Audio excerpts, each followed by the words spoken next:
Hello, I'm Bob Kuhn from Kuhn's Equipment Repair. We got a 544 International in the shop that we are restoring. Dilemma with a shift handle. Keyways all wore out inside. Bought a used one, worse than what we had, so we sent that back. And I decided I'm going to have to go and fix this. This shift handle is part number 388-181R2. Fits a 544, 656, 666, 686, and some others. But I had to start with welding. That's the hard part, is getting in there and getting some weld on the corners of these keyways in there and not overdo it. It takes patience for that.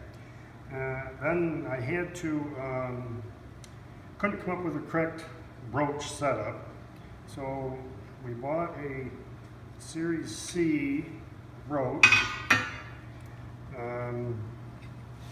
Made 2 extra different thickness shims for it. And a Series B bushing that's way too small when you get it, so I had to cut this much larger to fit this size broach. And now that we're done, we've welded, cut, and squared the keyways and tried the handle on the tractor, and it just has a little bit of forward and back motion, just like this, when it used to go like this and you're trying to find the gears. So I guess that's our answer to fixing this problem. We'll talk to you later.